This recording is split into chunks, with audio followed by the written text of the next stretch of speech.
4 20% અશુદ્ધિ ધરાવતા 100 ton iron oxide Fe2O3 નું hydrogen વડે રિડક્શન કરતા કેટલા ટન Fe મળે? મિત્રો અહીં Fe2O3 ખનિજ છે જે 100 ટન છે તેમાંથી 20% અશુદ્ધિ છે, માટે જો 20% અશુદ્ધિને બાદ કરીએ તો આપણી પાસે બાકી રહેતી ખનિજ એ 80 ટન થશે। માટે Fe2O3 ખનિજ બરાબર આપણી પાસે થશે 100 ઓછા 20 બરાબર 80 ટન Fe2O3 ખનિજ આપણી પાસે મળે। હવે સૌપ્રથમ આપણે Fe2O3 ના રિડક્શનની પ્રક્રિયા લખીએ તો આ મુજબ થશે Fe2O3 plus 3H2 gives 2Fe plus 3H2O। મિત્રો Fe2O3 નો અણુભાર આપણે જોઈએ તો Fe નો પરમાણુ ભાર 56 છે, આવા 2 Fe છે એટલે 2 ગુણ્યા 56 વત્તા 3 ઓક્સિજન હોવાથી 3 ગુણ્યા 16 એટલે આપણને 56 દુ 112 અને 112 માં આપણે 48 ઉમેરીશું એટલે આપણને 160 ગ્રામ Fe મળશે। Fe2O3 અહીં 160 ગ્રામ તેનો અણુભાર થશે। Fe ની વાત કરીએ તો Fe નો અણુભાર થશે અહીં પરમાણુ ભાર Fe નો 56 છે, માટે અહીં 2 ગુણ્યા 56 એટલે આપણી પાસે ટોટલ 112 થશે। ટૂંકમાં એવું કહી શકાય 2 ગુણ્યા 56 એટલે આપણી પાસે 112 ગ્રામ થશે। ટૂંકમાં એવું કહી શકાય કે 160 ગ્રામ Fe2O માંથી 112 ગ્રામ Fe મળે તો 80 ટન માંથી કેટલા ટન Fe મળશે?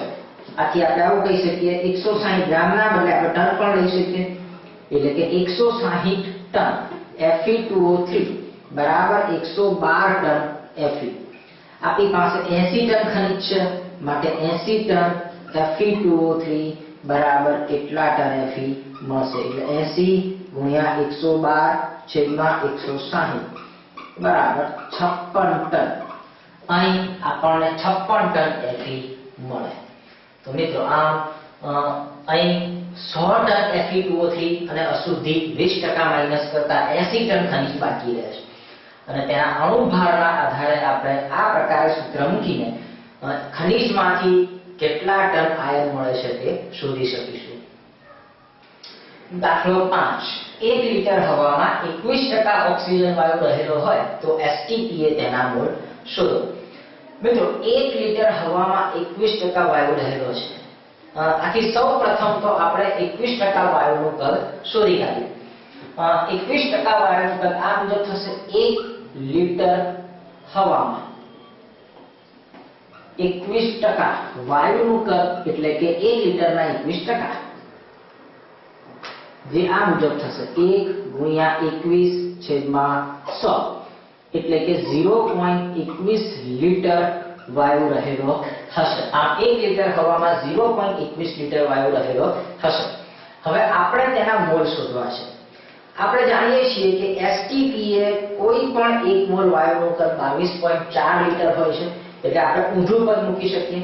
આ મુજબ STPA 22.4 લિટર ઓક્સિજન બરાબર 1 મોલ ઓક્સિજન।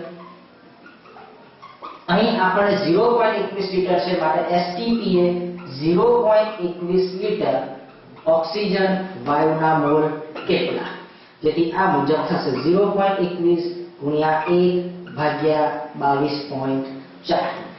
મિત્રો 0.21 ના 22.4 વડે ભાગીશું એટલે આપણને મળશે 0.00935 મોલ। આથી એમ કહી શકાય કે જો 1 લિટર હવામાં 21% ઓક્સિજન વાયુ રહેલા હોય તો તેના મોલ 0.00935 મોલ થશે।